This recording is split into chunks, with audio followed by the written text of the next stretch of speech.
శుక్లాంబరధరం విష్ణుం శశివర్ణం చతుర్భుజం ప్రసన్నవదనం ధ్యాయేత్ సర్వవిఘ్నోపశాంతయేత్. గురుర్బ్రహ్మా గురుర్విష్ణుః గురుర్దేవో మహేశ్వరః గురుః సాక్షాత్ పరబ్రహ్మ తస్మై శ్రీగురవై నమః.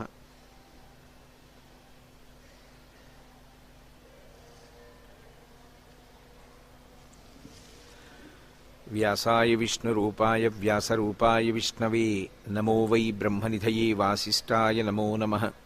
కూజంతం రామ రామీతి మధురం మధురాక్షరం ఆరుహ్య కవితాశాఖాం వందే వాల్మీకికోకిలం. శ్రుతిస్మృతిపురాణానాం ఆలయం కరుణాలయం నమామి భగవత్పాదశంకరం లోకశంకరం. వాగర్ధావివ సంపృక్తౌ వాగర్ధప్రతిపత్తయే జగతః పితరౌ వందే పార్వతీపరమేశ్వరౌ. సూక్తిం సమగ్రయతున స్వయమేవ లక్ష్మీః శ్రీరంగరాజమహిషీ మధురైకటాక్షైః. వైదగ్ధ్యవర్ణగుణగుంభనగౌరవైర్యాం కండూలకర్ణకుహరాः కవయోధయంతి. హైమోర్ధ్వపుండ్రమజహన్మకుటం సునాసం మందస్మితం మకరకుండలచారుగండం. బింబాధరం బహుళదీర్ఘకృపాకటాక్షం శ్రీవేంకటేశముఖమాత్మనిసన్నిధత్తాం. విమలపటి కమలకుటి పుస్తకరుద్రాక్షస్యస్తహస్తపుటి కామాక్షి పక్ష్మలాక్షి కలిత విపంచి విభాసి వైరించి. మనోజవం మరుతతుల్యవేగం జితేంద్రియం బుద్ధిమతాం వరిష్టం. వాతాత్మజం వానరయూథముఖ్యం శ్రీరామదూతం శిరసా నమామి. ఆపదామపహర్తారం దాతారం సర్వసంపదాం లోకాభిరామం శ్రీరామం భూయో భూయో నమామ్యహం. జయత్యతిబలో రామో లక్ష్మణశ్చ మహాబలః రాజాజైతి సుగ్రీవో రాఘవేణాభిపాలితః. దాసోహం కోసలేంద్రస్య రామస్యాక్లిష్టకర్మణః. హనుమాన్ శత్రుసైన్యానాం నిహంతా మారుతాత్మజః. న రావణసహస్రం మే యుద్ధే ప్రతిఫలం భవేత్. శిలాభిస్తు ప్రహరతః పాదపైశ్చ సహస్రశః. అర్దయిత్వా పురీం లంకాం అభివద్య చ మైథిలీం. సమృద్ధార్థో గమిష్యామి విశతాం సర్వరక్షసాం. ధర్మాత్మా సత్యసంధశ్చ రామో దశరథిర్యది. పౌరుషీ చ ప్రతిద్వంద్వశరైనం జహిరావిణం. హరి ఓం. పరమేశ్వర ఆ కూర్మావతారం తర్వాత వచ్చినటువంటి అద్భుతమైనటువంటి అవతారము వరాహావతారం. ఏముంది పరవశంతో చెప్తే గంటలు, సిలబస్ అనుకుంటే నిమిషాలు. కాబట్టి అలా చెప్పడం అలవాటు లేకే ఈ పెద్ద నలుగురు ఆ వరాహావతారాన్ని స్వీకరించాడు పరమాత్మ ఒకనకొకప్పుడు. మత్స్య కూర్మ వరాహశ్చ నరసింహశ్చ వామనః అని కదా. అందుకని ఆయన వరాహావతారం స్వీకరించడం అంటే పంది యొక్క రూపాన్ని పొందాడు. ఏమిటి ఆయన కర్మ? ఎందుకు పంది రూపాన్ని పొందడం అంటే ఆయన కొరకు పంది రూపాన్ని పొందినవాడు కాదు, లోకరక్షణ కొరకు పొందినటువంటి వాడు. ఒకనకొకప్పుడు ఒక ఆశ్చర్యకరమైనటువంటి సందర్భం ఒకటి జరిగింది. జయ విజయులని శ్రీవైకుంఠంలో ఆ శ్రీ మహావిష్ణువు యొక్క పార్షదులు వాళ్ళు లోపలికి ఎవ్వరూ వెళ్లకుండా కాపు కాస్తూ ఉంటారు. ఒక్కొక్కసారి స్థానబలం చాలా విచిత్రమైనటువంటి అహంకారాన్ని తీసుకొస్తుంది. అహంకారం తీసుకురావడానికి ఒక కారణం ఉండాలనుకుంటే అంతకన్నా పొరపాటు ఇంకోటి లేదు. నాకు ఏమీ లేదండి అని అహంకరిస్తాడు. ఒకడు ఉందని అహంకరిస్తే నాకు ఏ గొడవ లేదండి.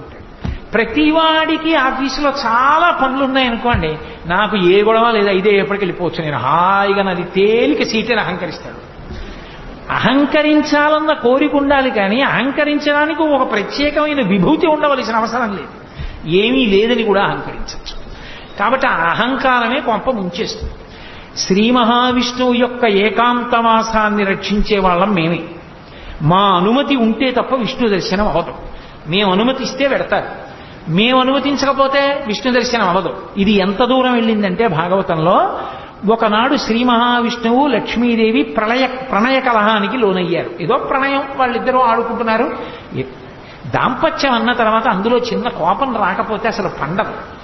ఎప్పుడూ పరమ ప్రేమతో తాళి కట్టిన దగ్గర నుంచి ఎన్నడూ అసలు ఒకరినొకరు మాట అన్నది అనుకోని దాంపత్యం అనుకోండి, అంతకన్నా అర్ధరహితమైన దాంపత్యం ప్రపంచంలో ఇంకోటి ఉండదు.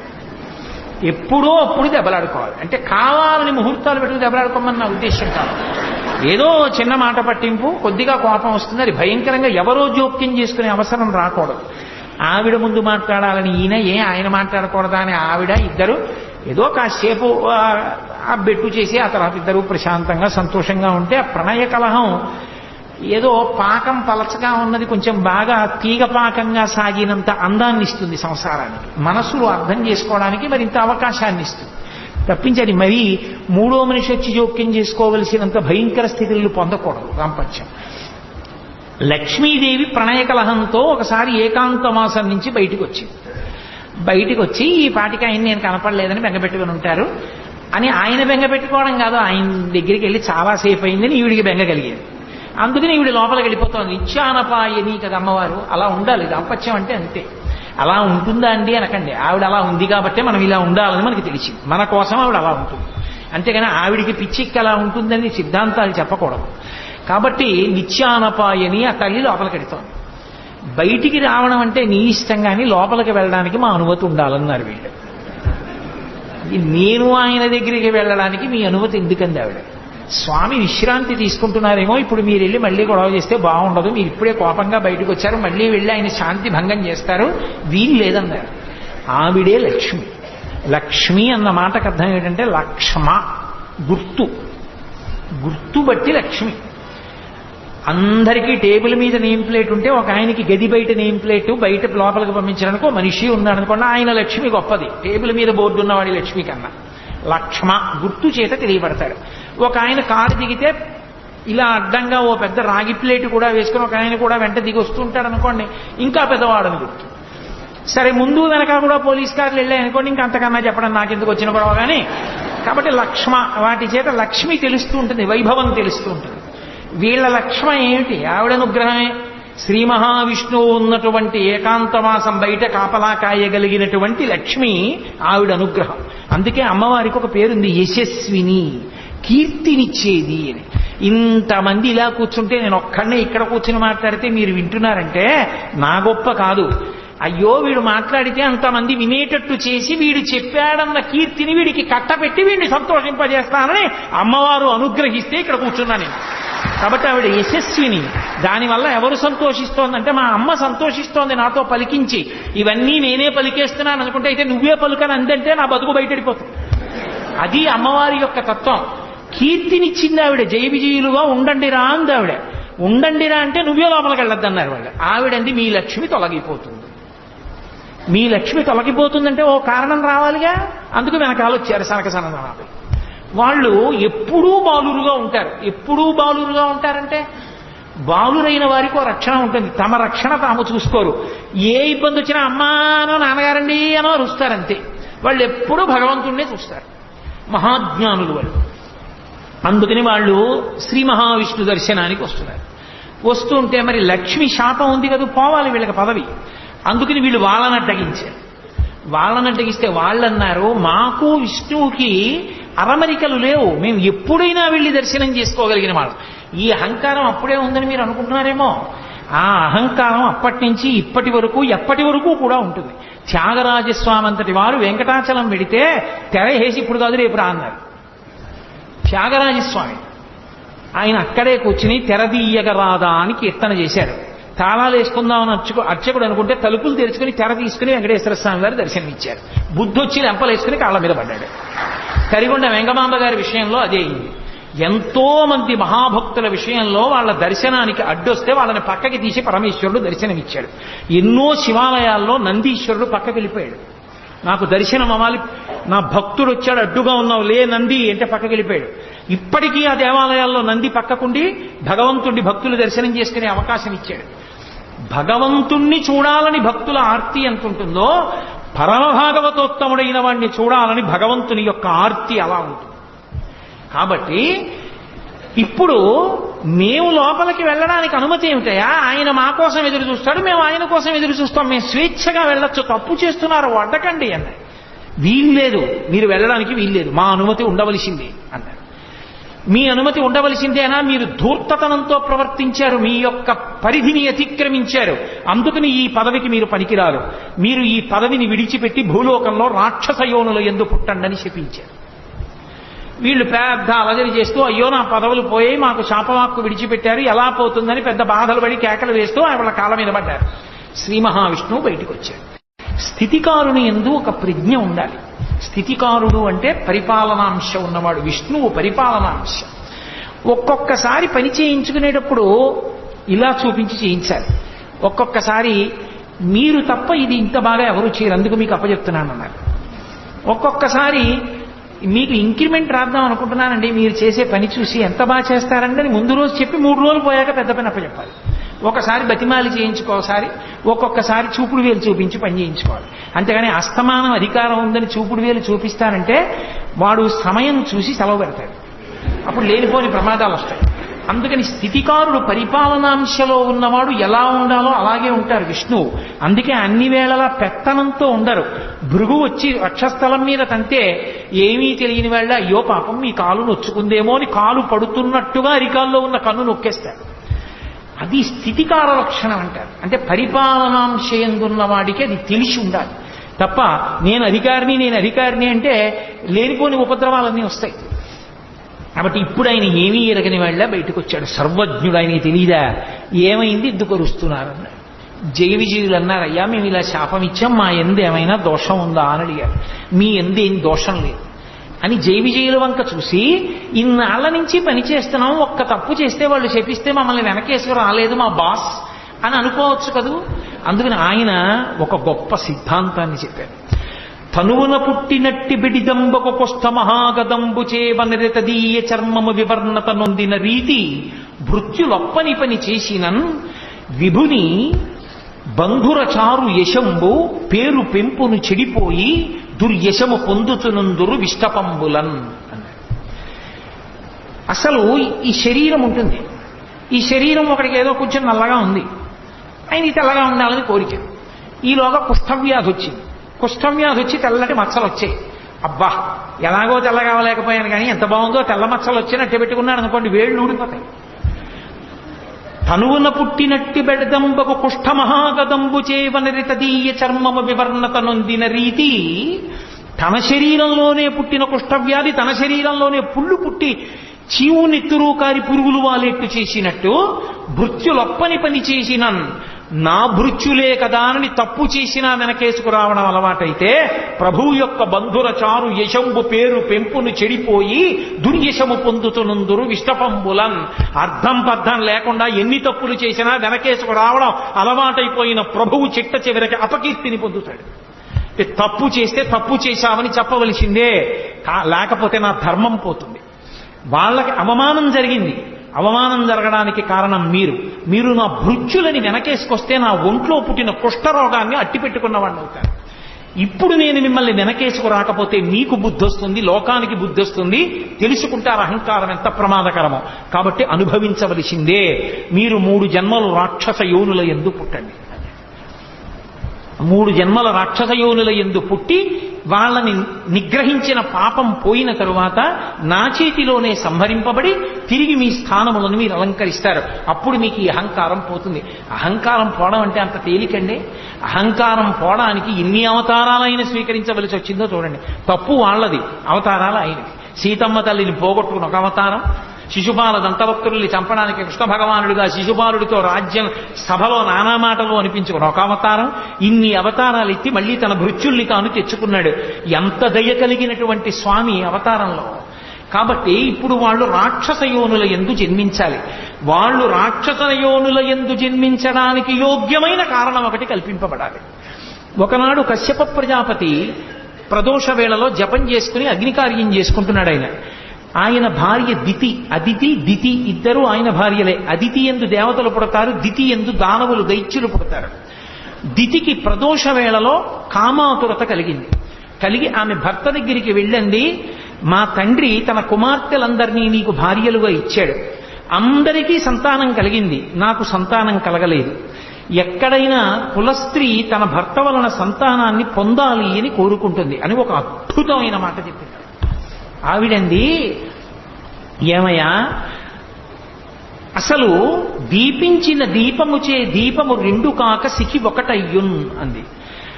భర్త యొక్క తేజస్సే భార్య యందు ప్రవేశిస్తుంది, ప్రవేశించి మళ్లీ కొడుకుగా పుడుతుంది. ఈ పుట్టిన కొడుకు ఎవరు? భర్త యొక్క తేజస్సే. కాబట్టి భర్తయే మళ్లీ కొడుకు రూపంలో ఆమె శరీరంలోంచి బయటికి వస్తాడు. అది ఆడదాని హక్కు, భార్య యొక్క హక్కు. దాన్ని కాదు అనడం ఎలా? కాబట్టి నువ్వు నన్ను అనుగ్రహించి నాకు సుఖాన్ని ప్రసాదించి నేను తల్లిని అయ్యేటట్టుగా అనుగ్రహించు అందావిడ. అంటే ఆయన అన్నాడు, తప్పకుండా ఇది కోరరాని కోరిక కాదు, ఒక భార్య భర్తని అడగవలసిన కోరిక. కానీ సమయం అనే ఒక మాట ఉంది కదా, లోకంలో ధర్మం దేన్ని ఆశ్రయించి ఉంటుంది అంటే కాలాన్ని కూడా ఆశ్రయించి ఉంటుంది. ఏ కాలమునందు ఏ పని చెయ్యాలో ఆ పని చెయ్యాలి తప్ప ఏ కాలమునందు ఏ పని చెయ్యకూడదో ఆ పని చెయ్యకూడదు. శ్రీరామాయణం సుందరకాండలో వాల్మీకి మహర్షి అంటారు, మహాత్ములకు కూడా కోపం వస్తుంది. ఎందుకు కోపం వస్తుంది అంటే కర్తవ్యం అకృతం కార్యం సతాం మన్యుముదీరయేత్ అంటారు. చెయ్యవలసిన పని చెయ్యడం కాదు, ఏ సమయానికి చెయ్యాలో ఆ సమయానికి చెయ్యకపోతే కోపం వస్తుంది. కాబట్టి ఇది భార్యాభర్తల సంగమ సమయం కాదు. కాబట్టి నా మాట విను, తరుణి ఒక్క ముహూర్తముండు, ఇది సంధ్యాకాలము, ఈ కాలమందరయన్ భూతగణావృతుండగుచు కామారాతి లీలన్ వృషేశ్వర యానంబున సంచరించుటది అభావ్యంబయ్యే. ఈ ఉగ్రవేళన్ రమయింపన్ నిషిద్ధ కర్మంబగు ఎలా ధర్మమున్ వీడగన్. ఓ దితి, నా మాట విను, ఇది ప్రదోష వేళ, ఉగ్రవేళ. అంటే లోకాన్ని బాధ పెట్టేటటువంటి ప్రాణులు, విషం కలిగిన ప్రాణులు సూర్యాస్తమయం తర్వాత నిద్రలేచి అన్నం తినాలి అని ఈశ్వర శాసనం. సత్వగుణం కలిగినటువంటి వాళ్ళందరూ సూర్యోదయాత్ పూర్వం లేచి సూర్యాస్తమయం వరకు లేచి ఉండాలి అని ఈశ్వర శాసనం. ఉగ్రవేళ అంటే ఉగ్రభూతములన్నీ లేస్తాయి, పాములు, తేళ్లు, జెర్రీలు ఇవన్నీ అన్నం తినడానికి బయటకు వచ్చే సమయం అది. దానితో పాటుగా ఉగ్రభూతాలు కూడా లేస్తాయి.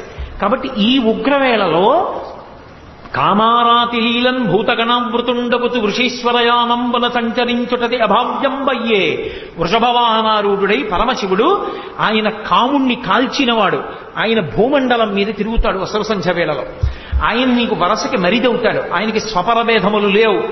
ఆయన వృషద్విచిత్రతల్పయోర్ భుజంగముక్తికస్రజో గరిష్టరత్నలుష్టయో తురుద్విపక్షభక్షయో తృణారవింద చక్షుషో ప్రజామహీ మహేంద్రయో సమప్రవర్తయన్మన కదా సదాశివం భజే.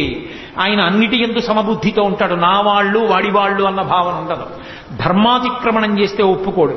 కాబట్టి ఈ సమయమునందు భార్యా సంగమం చేస్తే లోకకంటకులైన బిడ్డలు కలుగుతారు. అధర్మం ఎందుకు చెయ్యడం, నా మాట విని కొద్దిసేపు తాళు అన్నాడు. ఆమె కామాతురాణాం న భయం న లజ్జ, ఆమె తాళలేకపోయింది, ఆయన వస్త్రం పట్టుకు లాగింది. ఆయన వెంటనే వెళ్ళాడు, ఆమె కోరుకున్న సుఖాన్ని ఆమెకి కటాక్షించి వచ్చి ఆచమనం చేసి ప్రణవాన్ని జపం చేయడం ప్రారంభం చేశాడు. కొంతకాలం అయిన తర్వాత ఆమె గర్భం ధరించి వచ్చి అడిగింది, నేను గర్భం ధరించాను నీ తేజస్సు వల్ల అని. ఆయన వెంటనే దివ్య దృష్టితో చూసి అన్నాడు, రమించకూడని ఉగ్రవేళలో నన్ను నిగ్రహించి నాతో రమించావు, కాబట్టి నీ కడుపున పుట్టేటటువంటి సంతానం లోకాన్ని రక్షించేటటువంటిది కాదు. లోక భయంకరులైనటువంటి ఇద్దరు జన్మిస్తారు. వాళ్ళిద్దరూ ఈ లోకంలో ఉన్నవన్నీ మావే, మేమే అనుభవించాలంటారు. ఆ కారణం చేత విష్ణువుకి విరోధులవుతారు. శ్రీ మహావిష్ణువు యొక్క చేతి సుదర్శన చక్రధారల చేత తరగబడి వాళ్ళ శిరస్సులు కింద పడిపోతాయి, వాళ్ళు కీర్తి వహించరు అని చెప్పాడు. ఆమె చాలా రోధించింది. ఆఖరికి ఆమెకి ఇద్దరు కుమారులు కలిగారు. ముందు పుట్టినటువంటి వాడికి హిరణ్యాక్షుడు అని పేరు పెట్టారు, వెనక పుట్టినటువంటి వాడికి హిరణ్యకశిపుడు అని పేరు పెట్టారు.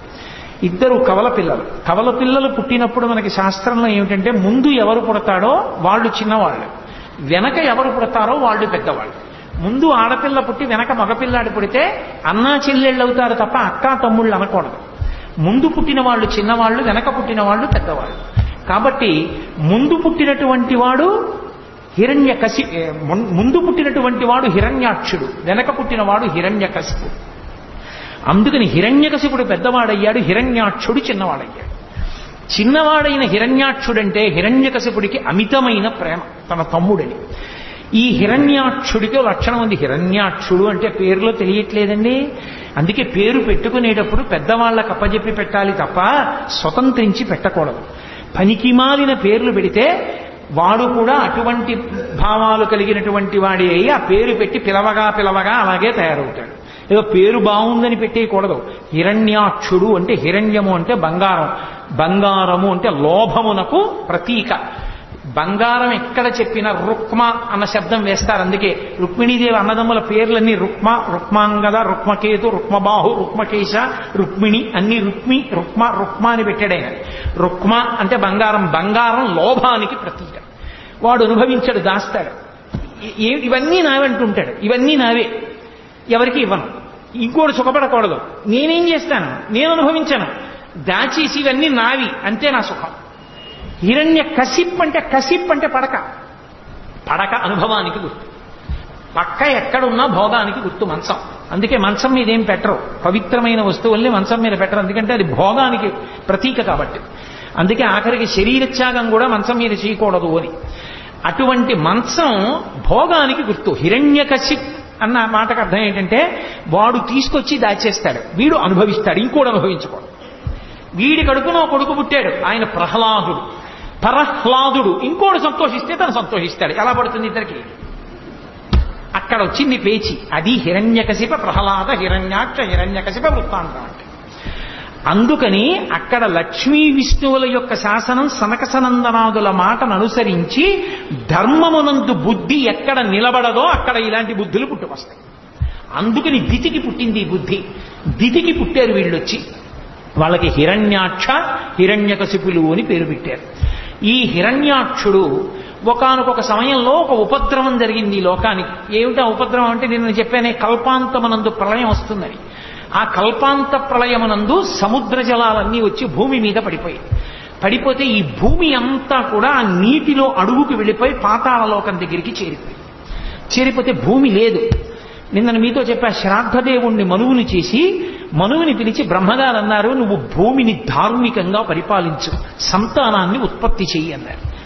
ఆయన అన్నాడు, భూమి ఉంటే కదా నేను పరిపాలించడానికి ధార్మికంగా, ప్రళయ జలాలలో అది కిందకి వెళ్ళిపోయింది, పాతాళం దగ్గరికి వెళ్ళిపోయింది, దాన్ని ఎవరు పైకి తీస్తారు, తీసుకొచ్చి పైకి ఎత్తితే కదా నేను దాన్ని పరిపాలన చేయడం అన్నాడు. ఆయన అలా అనగానే చతుర్ముఖ బ్రహ్మగారికి తుమ్మొచ్చింది. ఆయన తుమ్మారు. తుమ్మగానే ఆయన ముక్కులోంచి కింద పడ్డాడు ఒక ఆయన.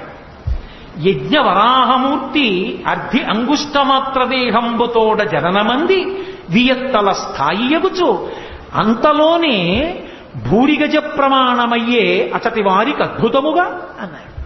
ఆయన ముక్కులోంచి కింద పడ్డవాడు చిన్నవాడు కింద పడ్డాడు. కింద పడి అందరూ చూస్తుండగానే భూమి ఆకాశములు నిండిపోయేటట్టుగా పెరిగిపోయాడు. ఆ పెరిగిపోయినది వరాహావతారం. ఆ వరాహావతారం యజ్ఞవరాహమూర్తిగా వచ్చాడు. యజ్ఞవరాహము అన్న మాటకు అర్థం ఏమిటంటే యజ్ఞమునందు వాడేటటువంటి పదార్థములు ఏ ఉంటాయో, సృక్కు, స్రవము, ఆజ్యపాత్ర, ఇలాంటివన్నీ కూడా ఆయన శరీరమునందు భాగములుగా మారిపోయి, అంటే పరమమంగళ స్వరూపాన్ని పొంది ఇప్పుడు సముద్రం లోపల భూమి ఉండిపోయింది. వీడికి లోభం కదు హిరణ్యాక్షుడికి, ఆ వెళ్ళిపోయిన భూమి నాదే అన్నాడు. అని ఎవరూ అక్కడికి రావడానికి వీల్లేదు, ఇదంతా నాదే అన్నాడు. లోభ బుద్ధి అంటే అంతే, ఎక్కడ ఏం ఉండనివ్వండి. ఎందుకు పనికి వస్తుందండి అని అడిగారు అనుకోండి, ఎక్కడికో వెళ్ళి ఏమిటో 150 ఎకరాలు కొన్నానంటాడు బీడు. ఎందుకు అన్నారనుకోండి, చాలా చిత్రమైనటువంటి ఉంటాయి. అక్కడ ఓ మేడ కడితే ఓ 10 మంది బతుకుతారు. ఈ పాడుపడిన ఇల్లు అమ్మబడదు, ఇది ఫలానా వారికి చెందుననో బోర్డు పెడతాడు. ఈ పాడుపడిన ఇల్లు అమ్మబడదు, వాడు అమ్మడం. పోనీ వాడు ఉండడానికి అది పాడుపడిన మేడని వాడే అంటున్నాడు, అంటే అమ్మితే ఎవడైనా కట్టుకుంటాడు. నేను ఎందుకు అమ్మావంటే ఎప్పుడో పెరుగుతుంది, నువ్వు ఉంటావా? ఇప్పుడు అమ్మితే పోనీ 10 మంది మేడ ఉంటుందిగా, నీ తర్వాత వాళ్ళకి పోనీ డబ్బు పెరుగుతుందిగా, ఇవ్వవయా అంటే ఇవ్వడు సరిగా బోర్డు పెడతాడు, అమ్మబడదు. లోభం అన్న మాటకు అర్థం అది. నువ్వు తింటావా? లక్షాధికారైన లవణమన్నమే కాని మెరుగు బంగారంబు మింగబోరు, పొందుగా మెరుగైన భూమి లోపల పెట్టి దాన ధర్మము లేక దాచి తుదకు దొంగలకిత్తురో దొరలకవునో, తేనె చుంటీగలియవా తెరుగునులకు భూషణ వికాస శ్రీధర్మపుర నివాస దుష్ట సంహార నరసింహ దురితదూర. ఏం చేస్తాడంటే అదో అవగుణం, లోభం, దాస్తూ ఉంటాడు. అది హిరణ్యాక్షుని యొక్క లక్షణం. అందుకని ఈ భూమి నాదని వాడు సముద్రంలో తిరుగుతున్నాడు, ఎవరైనా వస్తారేమో పట్టుకుపోతారేమో. ఏమో అంత భూమి ఏం చేసుకుంటావురా నువ్వంటే కావాలి, ఇప్పటికీ లేరేమిటి, ఎంతమంది లేరు? వేల వేల ఎకరాలు నావే అని దాచుకుని తిరుగుతున్న వాళ్ళు లేరు. కాబట్టి లోభబుద్ధి అది హిరణ్యాక్షుని యొక్క అంశ అది. కాబట్టి ఇప్పుడు శ్రీ మహావిష్ణువు యజ్ఞవరాహావతారాన్ని పొందారు. అది ఎంత పెద్ద వరాహం అంటే భూమి ఆకాశములు నిండిపోయి పెద్ద పెద్ద రోమాలతోటి అది సముద్రంలోకి దిగింది. సముద్రంలోకి దిగితే ఓ చమత్కారం జరిగింది. దిగి భూమి ఎక్కడ ఉంది అని ఆయన ముట్టి పెట్టి వెతుకుతున్నాడు ఇలాగ పైకెత్తుదామని. ఈ ముట్టి పెట్టి వెతుకుతూ ఉంటే ఆ సముద్రంలో ఉన్న నీళ్లన్నీ రోమకూపాల్లోకి వెళ్ళిపోయాయి. రోమకూపాలంటే వెంట్రుకల దగ్గర ఉన్న కన్నాల్లోకి వెళ్ళిపోయింది నీళ్ళు. వెళ్ళిపోయి సముద్రంలో నీళ్ళన్నీ తగ్గిపోయాయి. ఆయన ఒక్కసారి వెతికి మళ్ళీ ఇలా పైకి లేచి ఇలా అన్నాడు, చెవుల్లోకి నీళ్లు వెళ్ళాయని. ఆ జూలు మించి నీళ్లు పైకి లేచి ఇలా చల్లుకున్నాయి. ఏదో అభిషేకం చేసిన జలాలు పాత్ర పట్టుకుని మామిడి మండ వేసి చల్లుతుంటే మనందరం ఇలా తలలు పెట్టినట్టు బ్రహ్మాది దేవతలు శ్రీ మహావిష్ణువు యొక్క అవతారం ఇది, ఆయన ఒంటికి తగిలిన నీళ్లు మీద పడుతున్నాయని అందరూ వెళ్లి తలను వంచి నమస్కారం చేసి ఆ నీళ్లన్నీ వాళ్ళ మీద పడేటట్టుగా నిల్చున్నారు. ఎక్కడ పడితే అక్కడ ఎలా పడితే అలా స్నానం చేయకూడదు. నది దగ్గరికి వెడితే సంకల్పం చెప్పి స్నానం చేయాలి. సముద్ర స్నానానికి వెళ్ళారనుకోండి, మీరు వెళ్ళి సముద్ర స్నానం చేసేసానండి అంటే ఖాతాలో పాపం వేసి పంపిస్తారు. సముద్ర స్నానం చేస్తే మహాసంకల్పం చెప్పాలి. పెళ్లిలో చెప్తారే మహాసంకల్పం, అది చెబితే తప్ప సముద్ర స్నానం చేయకూడదు. ఇప్పటికీ రామేశ్వరం వెళ్ళినా రామేశ్వరంలో సముద్ర స్నానం చేసే ముందు మహాసంకల్పం చెప్పి చెయ్యాలి. నన్ను పొద్దున్న ఆయన అడిగితే చెప్పాను, మహాసంకల్పం చెప్పి చెయ్యండి సుమా రామేశ్వరం వెడితే. మహాసంకల్పం చెప్పని సముద్ర స్నానం చేయకూడదు. నది దగ్గరికి వెడితే సంకల్పం చెప్పి స్నానం చేయాలి. కాబట్టి ఒక్కొక్క చోట ఒక్కొక్క ధర్మం. ఆయన సముద్రంలో దిగి పైకి లేచి ఇలా ఊపితే ఆయన వెంట్రుకల మించి పడ్డ నీళ్లు మీద పడితే చాలని 33 కోట్ల మంది దేవతలు ఇలా నించున్నారు. లీలాశుకుడు అన్నాడు కృష్ణకర్ణామృతంలో, యద్రోమరంధ్ర పరిపూర్తి విధావదక్షౌ ఆరాహ జన్మని బభూవ రమీ సముద్రాః తం నామనాథమరవింద దళం యశోదా పాణిద్వయంతర జలై స్రపయాం బభూవా అన్నాడు. ఓ శ్రీ మహావిష్ణువా, మీరు యజ్ఞవరాహమూర్తిగా అవతారమెత్తి సముద్రంలోకి దిగితే సముద్రంలో ఉన్న నీళ్లన్నీ మీ రోమకూపాల్లోకి వెళ్ళిపోయాయి. అసలు స్నానానికి సరిపోలేదు, బట్ట తడవలేదు, ఒళ్ళు తడవలేదు. అదే మీరు శ్రీకృష్ణ పరమాత్మగా వస్తే నా మోచెయ్యంతుండి ఆ గోపకాంత తొడల మీద పడుకోబెట్టుకుని ఆ యశోదాదేవి ఇలా దోషిటితో నీళ్లు తీసి మీ ఒంటి మీద పోస్తే పాణిద్వయాంతర జలై స్నపయాం బభూవ. ఆ గోపకాంత అయిన యశోదాదేవి దోషిట్లో నీళ్లు మీ ఒంటి మీద పోసుకోవడానికి సరిపోయాయి. ఎంత విచిత్రమయ్యా! ఒక అవతారంలో సముద్ర జలాలు సరిపోలేదు, ఒక అవతారంలో ఒక గోపకాంత దోషిట్లో నీళ్లు సరిపోయాయి. మహానుభావ, ఏదైనా నీకే చెల్లింది. అలా సముద్ర జలాలన్నీ ఆయన శరీరంలోకి వెళ్ళిపోయాయి. వెంటనే ఆయన ముట్టితో తడిమి పాతాళంతో కలిసిపోయి ఉన్నటువంటి భూమిని పైకెత్తి తన దంస్ట్ర మీద నిలబెట్టాడు. కోర మీద నిలబెట్టి పైకెత్తి భూమిని తీసుకొస్తున్నాడు సముద్ర జలాల నుంచి. అదొక అద్భుతమైన స్వరూపం. భవిష్యోత్తర పురాణంలో ఇప్పటికీ ఒక మాట ఉంది, వ్యాసుల వారు ఒక మాట చెప్పారు. అలా దంస్ట్ర మీద భూమిని నిలబెట్టినటువంటి మూర్తిని కానీ వెంకటాచలంలో ఉన్న మూర్తి అపురూపమూర్తి. ఏదో భార్యాభర్తలు గుసగుసలాడుకుంటున్నట్టుంటుంది. స్వామివారు ఇలా ఉంటే లక్ష్మీదేవి ఇలా ఉంటుంది వక్షస్థలం మీద అడ్డంగా. ఆమె చెవు ఇలా ఉందేమో, ఆమె చెవి అయ్యవారి నోటి దగ్గరికి వస్తుంది. అయ్యవారు అమ్మవారితో ఏదో మాట్లాడుతున్నట్టు ఆవిడ గుండెల మీద చెవి పెట్టి వింటున్నట్టు ఉంటుంది. అపురూపమైన మూర్తి ఆదివరాహమూర్తి. ఆదివరాహమూర్తి మీద ఒక ప్రత్యేకమైన స్తోత్రం ఉంది. ఆ స్తోత్రాన్ని నియమబద్ధంగా చదివినటువంటి వాళ్ళకి లభించనటువంటి కోరిక ఉండదు, అంత శక్తివంతం. అందుకే శంకరాచార్యుల వారంతటి వారు సౌందర్యలహరి చేస్తూ అమ్మవారి మీద శ్లోకం చెప్తూ పరమ విష్ణు భక్తుడు శంకర భగవత్పాదుడు. అందుకే అమ్మవారి పాదం సంసారం అనేటటువంటి సముద్రంలో మునిగిపోయిన వాణ్ణి పైకెత్తడంలో ఎటువంటిది అంటే, సముద్రంలో మునిగిపోయినటువంటి భూమిని పైకెత్తినటువంటి ఆదివరాహమూర్తి యొక్క కోర వంటిది అని అవిద్యానామంతస్తిమిరమిహిరోద్దీపనగరీ జడానాం చైతన్య స్తబక మకరంద శృతిఝరి దరిద్రాణాం చింతామణిగుణనికా జన్మ జలధౌ నిమగ్నానాం దంస్ట్రా మురరిపు వరాహస్య భవతి అన్నారు. దంస్ట్రా మురరిపు వరాహస్య భవతి. తన కోర మీద భూగోళాన్ని నించోపెట్టి సముద్ర జలాల్లోంచి అడుగులు పైకి వేస్తూ వస్తున్నాడు. వీడు చూశాడు హిరణ్యాక్షుడు. నాది నాదిని కదు భావన, నువ్వెవడు వెతుకుపోతున్నావు నాది అన్నాడు. ఆయన ఏం మాట్లాడలేదు, భూమిని పైకి తీసుకొస్తున్నారు. భూక అంతా ఆయన్ని గట్టిగా కౌగిలించుకుంది. ఈయన గదలతోటి త్రిశూలంతోటి ప్రహారం చేశాడు. ఇద్దరి మధ్య ఘోరమైన యుద్ధం జరుగుతోంది. ఎలా? దంస్త్ర మీద భూదేవిని నిలబెట్టి, ఎవరి కోసం? సృష్టిలో మనుష్యులకు ఆధారం ఉండదు జీవరాశికి. జీవరాశికి ఆధారం లేకపోతే ఏమవుతుంది? ఆధారం లేకపోతే మన పాపపుణ్యాలు పోగొట్టుకునే అవకాశం ఆగిపోతుంది. పుడుతున్నాం అనుకోండి, మనం చేసుకున్న పాపం పోగొట్టుకుని పుణ్యాన్ని కొత్తగా చేసుకోవచ్చు. లేదా అసలు పుణ్యము లేదు పాపము లేదు, రెండు సున్నా అయిపోయి అనుకోండి, ఇక పుట్టడానికి అవసరం లేదు. పాపం పుణ్యం లేనప్పుడు ఇక పుట్టడానికి శరీరం ఎందుకు? ఏం అనుభవించడానికి పుట్టాలి? ఇక పుట్టడం. అలా చేసుకోవాలంటే శరీరం ఉంటేనే సాధ్యం అవుతుంది. అందుకే ఈశ్వరుడు పుట్టుక ఇవ్వడం దయ.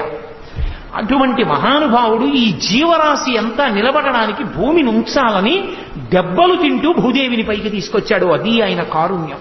అందుకే ఆదివరాహమూర్తి యొక్క స్వరూపం లాంటి దయ కలిగిన స్వరూపం ఇక ప్రపంచంలో ఉండదు. అంతటి దయ కలిగిన వాడు. నేను మీతో మనవి చేశా, అవతారము అనగానే పక్కన దయ అన్న మాట ఉంటుంది. కాబట్టి ఇప్పుడు ఆ హిరణ్యాక్షుడు ప్రదోష వేళ అయింది, యుద్ధం చేస్తున్నాడు. యుద్ధం చేస్తుంటే బ్రహ్మాది దేవతలు అన్నారు, చీకటి పడితే వాళ్ళ శక్తి పెరుగుతుంది, కాబట్టి మహానుభావ సంహారం చేయమన్నారు. ఆయన ఏదో గతదారించి అసహ్య విక్రమ సమగ్ర స్ఫూర్తితో వేయగా దాన్ని యజ్ఞవరాహమూర్తి తప్పించి, ఆ హిరణ్యాక్షుడు విసిరినటువంటి గదని తప్పించి ఒక్కసారి ఆ రెండు కోరలు విదల్చి తన చేతిని ఎత్తి ప్రహారం చేసి ఒక్క దెబ్బ కొట్టారు గుండెల మీద. హడావిడి చెయ్యడమే గాని భగవంతుడు ఎదురుగుండా కనపడినప్పుడు ఎంతసేపు అండి? నెత్తురు కక్కుకున్నాడు, వెంటనే అక్కడ పడి శరీరాన్ని విడిచిపెట్టేశాడు. అక్కడతో హిరణ్యాక్షుని యొక్క సంహారం పూర్తయిపోయింది. హిరణ్యాక్షుణ్ణి సంహరించడంలో కూడా దయ ఉంది. ఎందుకని? అహంకారంతో తన పదవిని పోగొట్టుకున్న జయ విజయులలో ఒకడు పొందినటువంటి మొట్టమొదటి జన్మ రాక్షసయోని యందు పుట్టిన జన్మలలో ఒకటి అదిగో ఆ హిరణ్యాక్షుడు. ఆ హిరణ్యాక్షుడుగా శరీరం విడిచిపెట్టేశాడు అంటే మళ్ళీ భగవంతుని మ్రోల ద్వారపాలకుడుగా వెళ్ళిపోవడానికి ఒక అడుగు ముందుకు వేసేశాడు అని. భగవంతుడే సంహరించి మళ్ళీ తన అక్కున చేర్చుకున్నాడు. అందుకే సంహార ప్రక్రియ యందు కూడా దయయే ఉంటుంది భగవంతునిలో. అలా హిరణ్యాక్ష సంహారం చేసినటువంటి పరమోత్కృష్టమైనటువంటి అవతారములలో ఒకటి యజ్ఞవరాహావతారం. యజ్ఞవరాహావతారాన్ని స్మరిస్తే చాలు రక్షణ కలుగుతుంది. యజ్ఞవరాహావతారాన్ని ఒక్కసారి తలుచుకుంటే చాలు మంగళం కలుగుతుంది. ఎందుకంటే అది యజ్ఞము యొక్క స్వరూపం. యజ్ఞము ఎక్కడ తలుచుకున్నా మంగళమే. అందుకే యజ్ఞ సాధనములతో కూడుకున్నటువంటి అమరికతో ఉన్న యజ్ఞవరాహావతారము యొక్క స్మరణ మంగళములకు దారితీస్తుంది. అందుకే ఒక్కసారి యజ్ఞవరాహమూర్తిని తలుచుకుని నమస్కారం చేస్తే చాలు. పోతన గారి జీవితంలో ఒక అద్భుతమైన ఘట్టం. పోతన గారు పర్ణశాలలో కూర్చుని భాగవతాన్ని ఆంధ్రీకరిస్తున్నారు. కర్ణాటకకి చెందిన ప్రభువు పోతన గారు నాకు భాగవతాన్ని అంకితం ఇవ్వనంటున్నారు, అందుకని చెప్పి వెళ్లి బంధించి తీసుకురమ్మని సైన్యాన్ని పంపించాడు. తీరా వాళ్ళు వెళ్లి పోతన గారిని బంధిద్దాం అనుకుంటే పర్ణశాల ముందు ఒక పెద్ద వరాహం ఒకటి పడుకుంది, తెల్లటి పంది. ఆ శ్వేతవరాహం కోరలు చూపించి పెద్ద అరుపరిచింది. భయపడిపోయి వాళ్ళు వెనక్కి వెళ్ళిపోయారు. సైన్యాధిపతి వచ్చాడు, ఆయన కూడా ఆ వరాహాన్ని చూసి భయపడిపోయి వెళ్ళిపోయాడు. మహారాజే స్వయంగా వచ్చాడు. అసలు ఆ వరాహమూర్తిని చూసి హడిలిపోయి చేష్టలుడిగిపోయి ఉండిపోయారు. లోపల మహానుభావుడు పోతన గారు ఆయన్ని నిగ్రహించను, భాగవతం నాకు అంకితం ఇవ్వమని ఒక్కసారి దర్శనం చేసుకెళ్ళిపోవాలనుకున్నాడు. ఆయన అలా అనుకోగానే పడుకున్న వరాహం లేచి ఒళ్ళు విదల్చుకుని నడుచుకుంటూ వెళ్ళిపోయింది.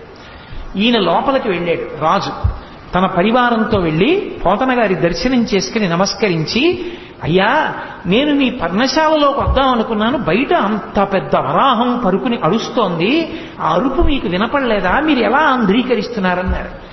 పోతన గారు రెండు చేతులు ఎత్తి నమస్కరించి అన్నారు, నేను యజ్ఞవరాహమూర్తి ఆవిర్భవించినటువంటి ఘట్టాన్ని ఆంధ్రీకరిస్తున్నాను. మీరు బహుశా భాగవతాన్ని బలవంతంగా పుచ్చుకోవాలని వచ్చారు. ఆ యజ్ఞవరాహమూర్తియే నా పర్ణశాల బయట పడుకుని నన్ను రక్షించారన్నారు. పోతన గారిని రక్షించినటువంటి అవతారం ఆ యజ్ఞవరాహావతారం. అంతటి అద్భుతమైనటువంటి స్వామి, అంతటి అద్భుతమైనటువంటి అవతారమూర్తి. అటువంటి యజ్ఞవరాహాన్ని స్మరించడం చాలు.